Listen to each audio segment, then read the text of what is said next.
Here's where they would have had the chariot races. Incredible to think in Paul's days, all those hundreds of years ago. But up behind me you can see where the people lived, and Cornelius would have lived up there somewhere on your right. And that's where one day God appeared to him, an angel appeared to him and said, send to Joppa for a guy called Peter, who was staying at the home of Simon the tanner. And God spoke to him, and then of course we know the story of how God spoke to Peter while he was up on the roof, and he came here, and it was the first time that a Gentile came to Christ. And after he preached the gospel and they accepted Jesus, the Holy Spirit fell on them just in this place. Wow. Behind you can see the statue of Elijah. This is Mount Carmel, where Elijah prayed for the fire. He stood against 450 prophets of Baal, 400 prophets of Asherah, Ahab, Jezebel, all the people who opposed him, but he stood for his God and prayed for the fire. That happened in this place. Hi everyone, I'm at Megiddo, just walking back here. This is a very important structure here, very high up. On one side there's Mount Carmel, where we've just been, where Elijah prayed down the fire of God, and behind me is the valley of Armageddon, and that's where it's all going to come to an end one day. Very significant place in the world.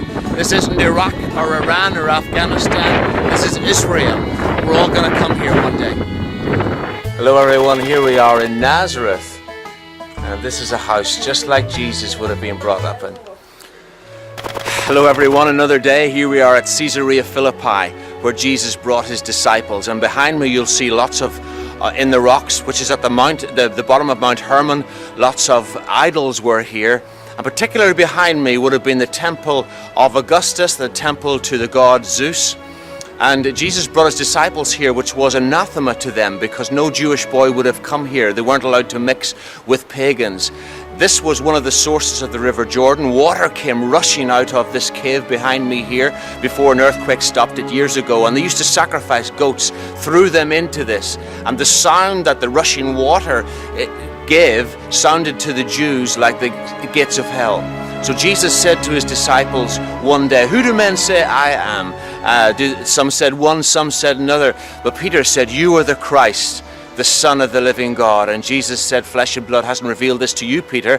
It's a revelation from heaven." He said, "I will build my church, and the gates of hell," which they thought was behind us here, "will not prevail." There's no structure, no God, no system will stand against the church of the living God. Wow. Hello everyone, here we are at Mount Bentel on the Golan Heights, and behind me on one side you can see Lebanon.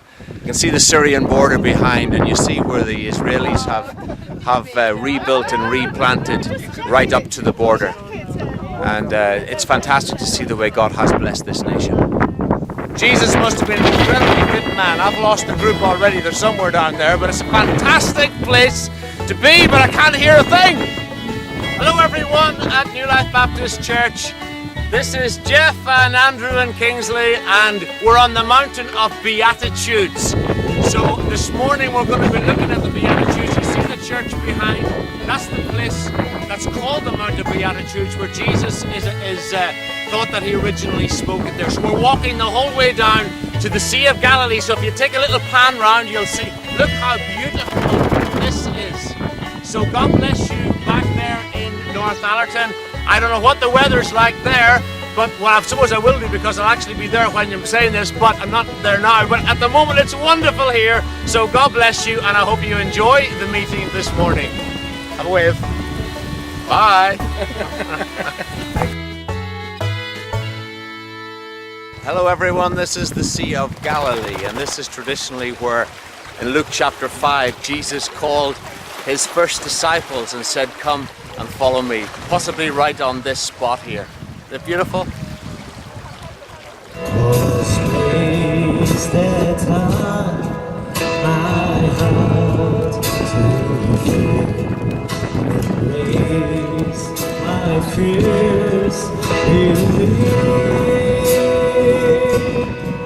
How precious did that grace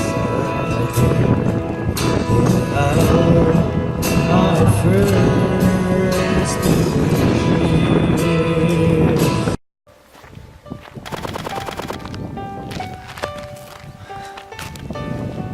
Hello everyone, this is Beth Shan, the ancient Roman city. It goes back much further than that, but this was one of the Decapolis, one of the most important cities in Roman times. But also when we read in the Bible in Beth Shan, do you remember when the Philistines killed on Mount Gilboa, they killed Saul and Jonathan his son.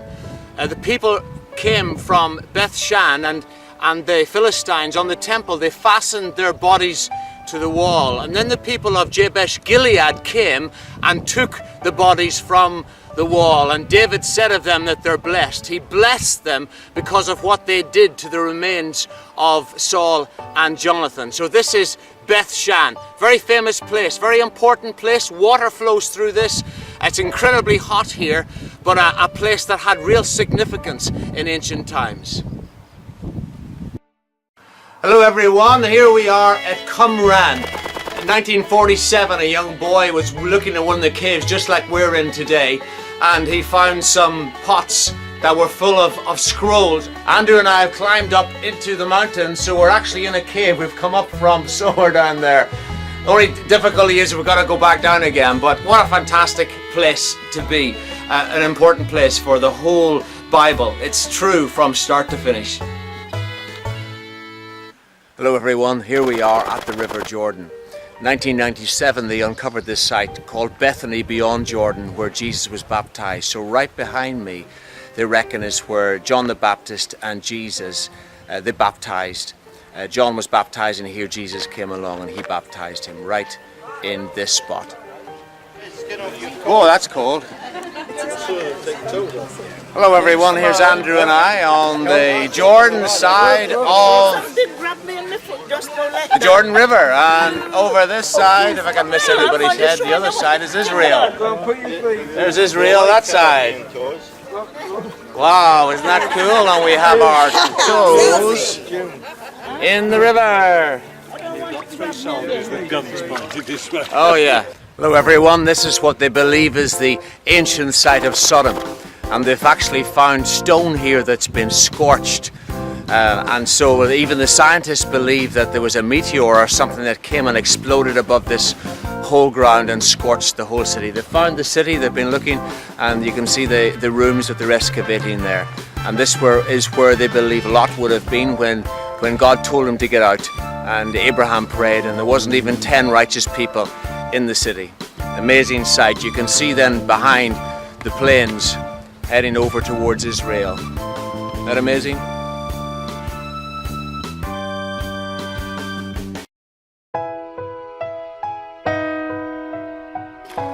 Well, this is Mount Nebo where God brought Moses and said, I'm not going to let you into the land, but I'm going to show it to you. So behind me is Jericho leading over to Jerusalem.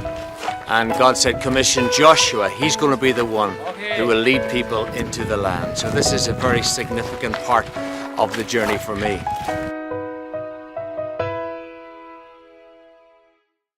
This is the Arnon, capital of Moab, where Moses wanted to go through, but they wouldn't let him. So we're on the King's Highway. Well, here we are. Where are we, Jeff? Wadi Rum. Wadi Rum. We're in Wadi Rum for an adventure. What that means, I have no idea. Folks, this is Wadi Rum. We're in the middle of the desert. Some of the group are on camels, and we're here. There's a Bedouin tent just to my side, and we're enjoying just a little bit of time in the desert where Lawrence of Arabia would have lived all those years ago. So it's very exciting. We're racing across on jeeps, and we're going to have a meal at a Bedouin camp further down. It's 40-something degrees today, so it is amazingly hot. But here we are, we're fine and we're blessed.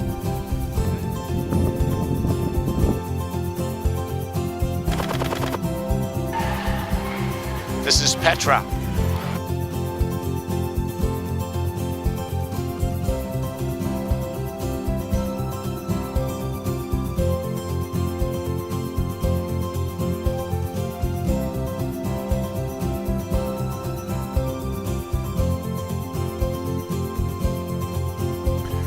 Hi folks, here we are at the Tabernacle in the Desert, and this is an exact construction of the way that they built the tabernacle. As they were wandering, the Levites who looked after this, and God met with them here. And of course Moses came in here and came out with his face shining, and they had to put a covering on it.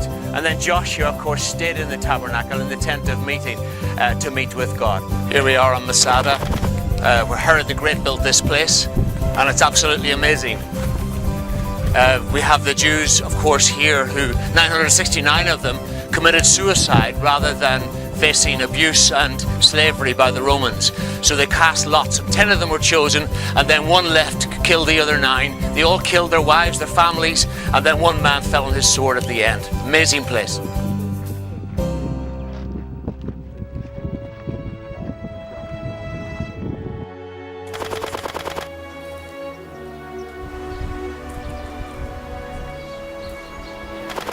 Good morning, everyone.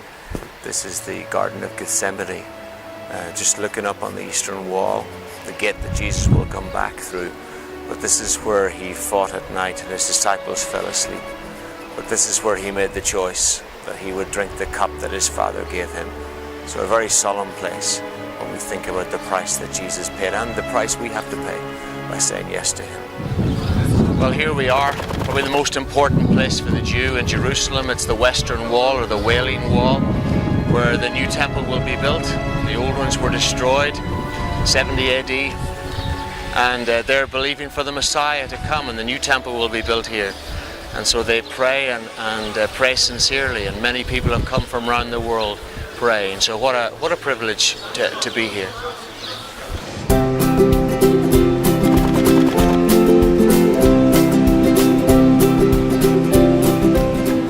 Here we are at the city of David, the old city of David, and we're going down Hezekiah's tunnel. Here we are, about to go down. This is really exciting.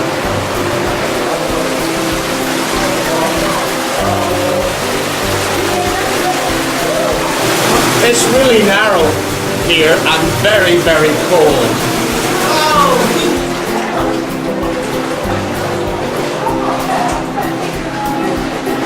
This is really amazing. I've read about this for years, but never thought I'd get the opportunity to actually come down in Hezekiah's tunnel. Awesome!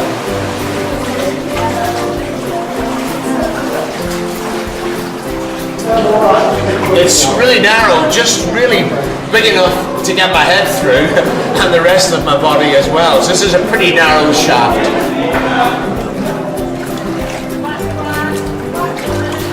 I'm having to bend down coming through this next bit because it's getting very, very low.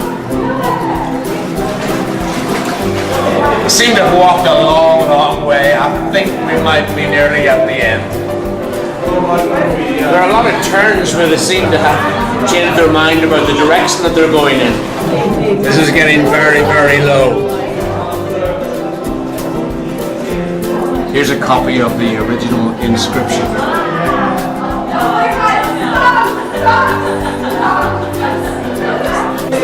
I think that was one of the best experiences I've maybe ever had. 700 meters, nearly half a mile underground. What an incredible feat of engineering. Just been in Hezekiah's tunnel, and this is the Pool of Siloam, where in John chapter 9 it talks about a man who was born blind, who Jesus healed. So here we are walking up the old sewage system, the sewage zapp, which has no sewage in it now. 700 meters, walking up to the walls of the city, and this was only uncovered in the last few years. This is where the old temple, where Jesus would have overturned the tables of the money changers, just here. And right above you can see the pinnacle of the temple, where during his 40 days of fasting in the wilderness, the devil took him and said, "Throw yourself off." So here we have the original beautiful gate, where after the day of Pentecost, Peter and John came and they met a lame man who looked for some money, but they said, "The silver and gold I've none." Got him to look straight at him and said, "What I do have will give to you. In the name of Jesus Christ of Nazareth, rise up and walk." And boom, the man went walking and leaping and praising God right here in this place.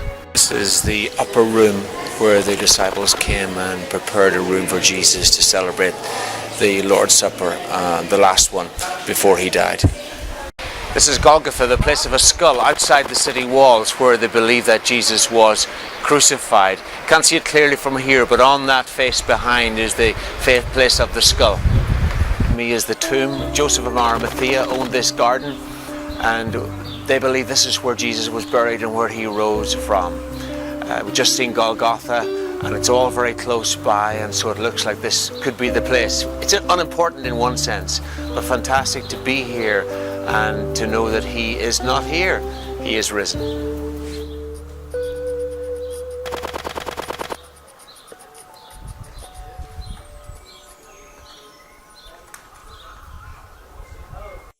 Well, here we go, folks. That's the end of our trip to Israel. So it's been a fantastic time. So it's goodbye from Jeff and Andrew. May be used during the flight, but must be turned off once the And it's goodbye from me. God bless.